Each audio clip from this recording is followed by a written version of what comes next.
is the goal. And we'll just keep you guys updated and just doing our best. So we'll be jumping around different groups. Obviously, we'll try and cast a bunch of different players so you guys get to see your favorite players. But just let me know what you guys are thinking. Let me know who you guys are supporting. And we'll do our best to bring you guys as many games as possible. Groups E and F will be played separately later on. They're going to be played after Group C, D, G, and H finish up. It's just because we have eight groups to play today, and because we have a lot of Korean players in these groups, basically we're trying to get a lot of the Korean players groups out of the way as soon as possible. So we're running 4 groups now, rather than like 3 groups now and 3 groups later. It's just the groups get, it's just trying to help the players out with time zones as well, while still getting all the groups played today, and still giving us multiple games going on at any point in time. Bottom right hand side as we enter our game number 1 from Group C or D of the competition. Can't even remember which one I was just talking about. I think it was Group D, right? Yeah, from Group D of the competition is going to be our Red Terran player from Dead Pixels. It's Optimus. And he's going up against the blue pros player to the left-hand side of the map. It is going to be puCK. Sorry, I know the overlay still said Braddock there for a moment, but it is Optimus versus puCK. Oh, crazy stuff. Lepsid 1265 coming in with the 21-month resub, saying I should get a Hawaiian shirt.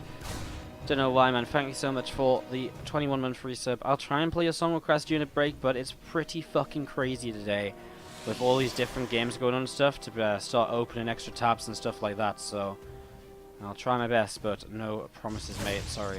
I feel like every time you resub, it's on a day where things are fucking crazy, and so I never get to do your song request. Like, it just seems to happen every time. Today is hyper crazy though, as I've just been saying. Obviously, so many groups happening at once is a little bit. It's just next level mental in terms of how much is going on, and how much there is to keep up with. Having to join games on multiple screens and stuff like that too. There's a probe pops down a pylon just to the left hand side here. I'm just going to see this Reaper from Optimus popping in, try and do some bits and pieces. So coming forwards and just nibbling away at these some of these probes. Some good damage being done so far. Reaper backs up further up the left side. Nexus coming down the natural expansion and 2 more gates. puCK actually throwing down one of these gateways proxied, so obviously wants to go very aggressive here. And it's something which Optimus just hasn't seen just yet, although he's obviously a little bit afraid because he realizes, well, that Nexus is kind of slow. You did go Stargate initially, so Optimus is going to play it very safely for now. He's on kind of a 2-1-1 setup, using the factory currently to build a Widow Mine rather than maybe what we'd expect to be a reactor and a starport. Just wants some extra little bit of defense against these oracles. The Marine count's going to be very good to help him out. Reaper comes back into the main and so far gets 1 more probe. And getting good damage being done here as Optimus continues to loop, jive, and dance around these positions. A little bit more damage being done right there as we see this Reaper popping on down and looking to see where else it goes. There's a depth chase over to the ramp. Look to see what else is going on. But in general, the game calming down a little bit and looking to see, well, what is next, I suppose, over the next few moments. It's kind of interesting as this probe goes down and this Reaper still just jumping around all over the shop. Oh, just manages to grab it there. 3 workers killed. It really is fantastic, isn't it? Just continue to kind of set up into all of this. Just great harassment from Optimus and so on. A little bit of a lag spike here. Who's that from? Not us, right? I hope not. Pause coming in from puCK, which gives me a chance to go to what I wanted to go to. Kalaris comes in with a huge $100 donation. Kalaris, my man, what the hell is up? $100 donation. Holy shit, right, guys? Well, a perfect time for to kind of do this. Let's see some hearts in the game, or in the chat for Kalaris. For BlizzCon, buddy, hope you make the goal. Let's get Wardy there. Dude, thank you so much. I mean, a huge donation. It's always, obviously... You never know what to say when a big donation comes in, right? Like, it's like, you can say thank you like 1,000 times over, but... Appreciate it, mate. I really do. Thank you so much. Can we have some love in the chat for Kalaris, guys? Thank you very much indeed. You see these couple oracles coming forwards, and multiple SCVs getting picked away at right now. 5 workers going down. These oracles, picking away at those SCVs. Good stuff here. Again, puCK still has these stalkers to the side, and this game is really going to get pretty heated in a moment or two, because with these stalkers to the side, they're going to come up the front, and ooh, Optimus, he's actually dropping across. Now he sees this. He's going to come back in. Widowmine goes off, kills 1 stalker, and splashes on the others right now. 2 more SCVs going down already. I mean, Optimus is about to have Stim Pack though, and if he can stim in towards these Stalkers, there is not going to be Blink. He's going to be able to push forwards, and these Stalkers are going to be in trouble. Great grenade, I love it. Look at the Stalkers pushed backwards. Wow, what a defense by Optimus. Another Stim because he knows he can just chase these Stalkers down. More Stalkers just got warped into the left-hand side, and Optimus seeing that will probably know there's a pylon there now.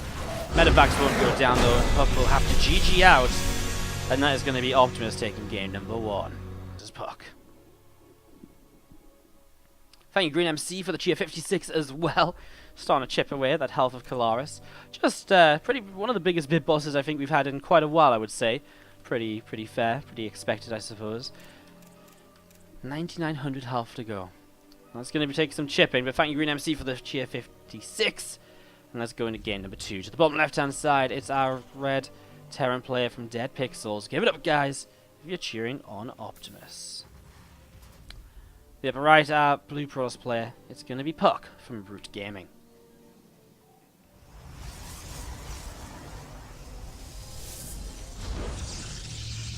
Did I miss your sub, Lepsid? Nope, I shouted you out during the last game, I believe.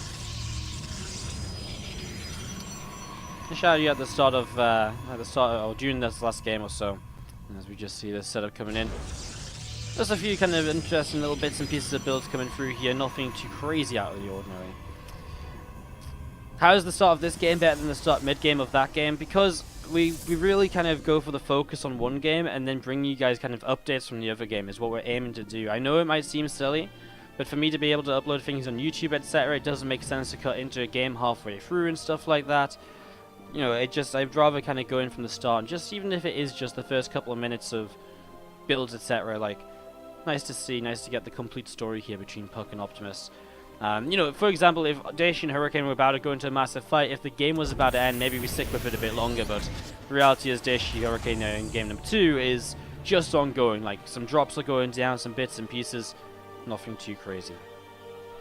Anyways, Probe is coming in to see the SCV, about to build a command center. It is double gas here from puCK, but only 2 workers on each, which means there's a little bit more gas than usual, but not a massive amount. It will be enough to allow him to go into the Stargate very early when that Cybernetics core finishes.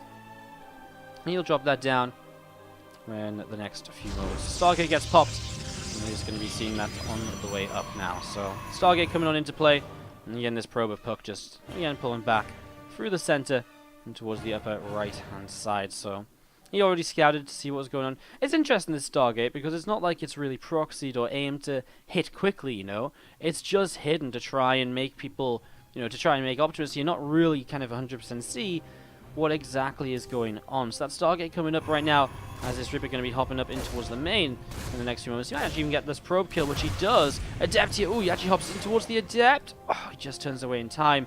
I think he's far enough ahead of the Shade to be able to stay away. And that's going to be the Adept, oh, the Reaper, sorry, able to back away safely.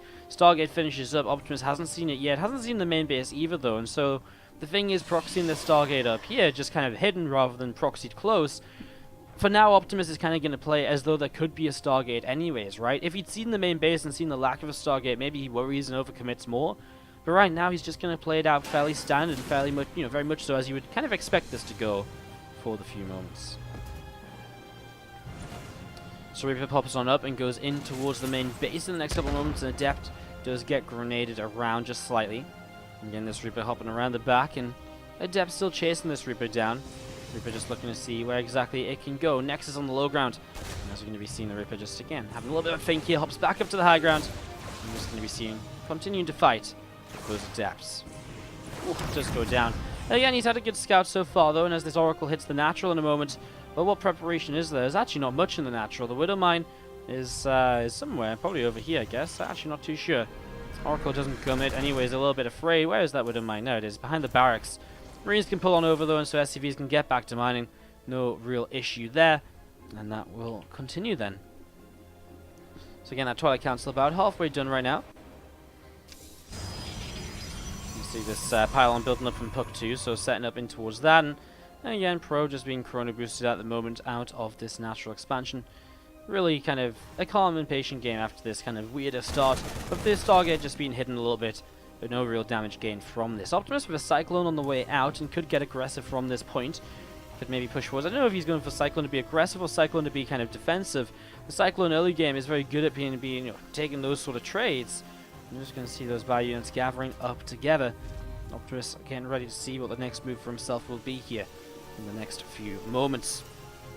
Rubber facility dropping on down, and we do see +1 armor, the charge upgrade. Both upgrades coming on through for the moment as well.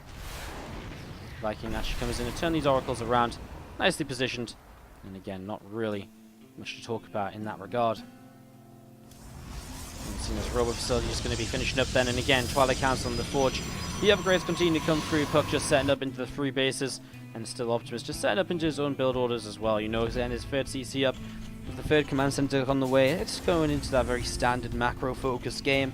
Tank and the Liberator may make a very powerful push across the map here shortly, as the Cyclone Viclone, again, doing good and doing some more damage. Just going to jump to the picture-in-picture on the TVP at the moment, because a big fight is starting to break out in Hurricane versus Daishi, and that's going to be Daishi actually pushing through the center. He was actually down in supply heading into this fight, which is why it's so interesting, because he's chasing away in pretty spectacular fashion. Storms are not really landing where they need to. Colossi are being chased by Vikings. Goes to EMPing. It's a very even fight, as we're going to see in the end there. Hurricane is going to turn and maybe push Daishi back. But it's a back and forth one, 14 minutes into that TVP. Just continuing on. And again, it's looking as though Hurricane has pushed back, but still equal in supply. Oracle is going to be still just flying around. So what we've been following here for a moment or two, as we see some extra gateways on the way up. Sentry is just setting up in the main base too, and again, that 3rd Nexus is going to be coming on down as well, finished up. I mean, with the 3 CC for Optimus, it's everything we expect this game to be so far. As we continue to get this for on. A bit of a drop on the 3rd base already to start this pressure. There isn't actually a lot here just yet. A few Zealots without charge. Do they have charge now? They do. Okay, so this is probably okay then. With charge, you're going to have that ability to kind of just run on in, and oh yeah, those Marines just going to have to lift up into the medevac quite easily there. So Zealots charging forwards, push that back. Still though, nice little harassment and bits and pieces, and it pulls units out of position, or the focus out of position. First Liberator siege up, and already probes starting to go down. 3 workers killed, gets 4 on the gas. And you might get 1 more just there. Nope, hits it in the gas. Gets it on the way out, it does. Some nice damage being dealt. He unpowers this by a Stargate too, and now drops back in towards the main. Or the natural, I should say. Forces the Oracle to use its pulsar beam, but nothing really too substantial. And extra barracks coming up for Optimus at the front of his 3rd. I wonder if it's going to be with the extra racks coming down. I wonder if he positions them like this to kind of create this sort of choke point rather than a full wall up. It's kind of interesting, right? Like, it's going to allow his army to still move out, but it's going to really hurt a Protoss player pushing in, especially if they're very charge lot focused. It would be nice to get rid of this Stargate just in case he tries to use it as an actual production structure later in the game. It's just something he'd have to rebuild rather than maybe just being able to utilize as he is using it right now. It's going to throw us back to that TVP for a moment between Hurricane and Daishi. In fact, let's swap to that full screen just for a quick moment or two, because we do see here Daishi is just chasing this army away while kind of defending his other side as well, it seems. He's in a bit of a crazy position. Things are getting a little bit hectic between all of these players. And Daishi definitely looking as though he's doing a good job, though. He's going to shut down the Warp Prison. He pushed the army back in the middle. And again, that game does continue. Looks as though it's still not over just yet. The supply is still a bit more even than I thought they were going to be. Looking at that there, I thought that was maybe going to be a bit more substantial of a moment when I saw the fight first starting up. Anyways, we see Marines pushing onto the map, some Widow Mines, Cyclone from earlier in the game as well, and just the first real push coming in here from Optimus. Stimpak's finished. This is looking to line up with Combat Shields too. He's going to have 1-1 against +2 armor. So again, setting up in towards this as we see the push through the center. Optimus getting into position to try and do a little bit more here in the next few moments. Storm is on the way up on the Templar Archives, the Blink as well. Obviously extra upgrades from puCK. Still a bit worried about kind of his lack of army here at the front. Just a few Zealots, a couple of Sentries. It doesn't feel like much, especially with this many Widow Mines, and the Zealots charging in initially as puCK didn't actually really want to engage. Backing away right away now. Optimus is going to keep pushing forwards. The overcharge there is obviously something that will slow him down, but now he runs in. 1 overcharge down. The second pylon killed as well. He lifts up to drop on the other side of the force fields, minimizing the effectiveness of those Zealots. Cyclone helping to lead this charge. The DPS in that is still going to be pretty high despite it being a bit of a later stage of this game here. As we see this army from Optimus still pressuring on forwards. And I just don't think puCK has a way to really fight this. His 3rd Nexus taking so much damage. We haven't even really seen the Widow Mines in play yet, although right now the Widow Mines almost blowing up those medevacs. And that's a little bit of an issue. Continue to push on in. We are going to see Zealots coming in to try and clean this out once more. Marine's pulling back, using those Widow Mines again, just afraid of the splash damage hitting the Medivacs yet again. Blink about to finish up, but only one Stalker anyways. Still some Widow Mines. Oh no, Stalker and a Zealot sitting into those. And there's just no answer to them as we see now Reinforcing Bio coming across the map. Optimus will continue to push on forwards here. Will continue to make this happen. A couple more Widow Mines going down now, hitting probes and all Stims on forwards. There's a Storm coming into play. I mean, the Storm is nice, but will it be enough to help against just so many units coming out here in the next few moments from Optimus? They are about to arrive. There's already a drop into the natural expansion. Those pylons are going to go down as well, and I think we're sort of beginning to get our answer. Finally an Observer to clean up these Widow Mines. Just way too little, way too late. The High Templars will fall. The Nexus will fall. Optimus takes the 2-0. GG.